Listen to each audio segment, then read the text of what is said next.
માનનીય ગૃહ રાજ્યમંત્રીશ્રીના આદેશ બાદ અને ડીજીપી સરની સૂચના અને તેમના માર્ગદર્શન હેઠળ બનાસકાંઠા જિલ્લામાં પણ જેટલા પણ લુખ્ખા અને એવા તત્વો હતા જે લોકો વારંવાર શરીર સંબંધી ગુના, વારંવાર મિલકત સંબંધી ગુના, ચોરીના ગુના તથા સાથે સાથે એવા તમામ લોકો કે જે પ્રોહિબિશનની પ્રવૃત્તિની સાથે જોડાયેલા હોય, જે લોકો એનડીપીએસની પ્રવૃત્તિ સાથે જોડાયેલા હોય, જે લોકો વારંવાર જુગારની પ્રવૃત્તિની સાથે, ક્રિકેટ સટ્ટાની પ્રવૃત્તિ સાથે જોડાયેલા હોય, ખાણ ખનીજની ચોરીની પ્રવૃત્તિ સાથે જોડાયેલા હોય, આવા અઢળક લોકોની યાદી જે છે બનાસકાંઠા પોલીસ દ્વારા તૈયાર કરવામાં આવી હતી 100 કલાકની અંદર.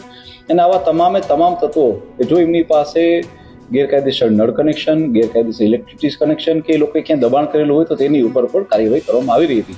બનાસકાંઠા પોલીસના તમામ સ્ટાફ અને ખાસ કરીને બધા જ પોલીસ સ્ટેશનોએ તથા એલસીબી અને એસઓજીના સ્ટાફે સાથે મળી અત્યાર સુધીમાં 265 જેટલા આવા ઇલીગલ કનેક્શન કે જે ઇલેક્ટ્રિસિટીના હોય કે નળ કનેક્શનના હોય એ લોકોને કાપી નાખવામાં આવે છે. એ ઉપરાંત અલગ અલગ જગ્યાએ આવા લોકોના જે દબાણો હતા કે જે આઈધર કોઈને કોઈ સરકારી જગ્યા ઉપર હતા કે બીજી કોઈ જગ્યા ઉપર માત્ર દબાણો કરેલા હતા, એવા 58 જેટલા દબાણોને પણ જમીન દોસ્ત કરીને બુલડોઝર ફેરવીને મુફલી કરવામાં આવ્યા છે. આ સિવાય હજી બીજા 583 જેટલી જગ્યાઓને આઈડેન્ટિફાઈ કરી મામલતદારશ્રીને રિપોર્ટ કરવામાં આવ્યો છે. અને જો એમાંથી બી કોઈ પણ વ્યક્તિઓના આવા ઇલીગલ બાંધકામ કે બીજી કોઈ પ્રવૃત્તિ નજર આવશે તો તેને પણ તોડી પાડવામાં આવશે. સર, વિપક્ષ દ્વારા અનેક વખત બનાસકાંઠા પોલીસની કામગીરી પર સવાલો કોંગ્રેસ દ્વારા જો હું આપણે કહીશ કે એ કેટલાક એ રાજકીય આક્ષેપો હોય, પરંતુ અમે એ બાબતમાં પડતા નથી. પોલીસ તરીકે અમારું હંમેશા ફોકસ હોય છે કે અમે લોકો કામ ઉપર ધ્યાન આપીએ.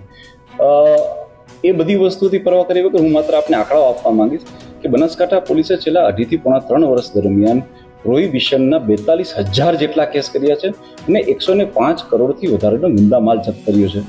નાસ્તા ફરતા આરોપીઓ, જેને કહેવાય કે રેકોર્ડ બ્રેક કામગીરી, એટલે કે 986 નાસ્તા ફરતા આવા પ્રોહિબિશનના બુટલેગરોને પકડીને જેલ હવાલે કરવામાં આવ્યા છે.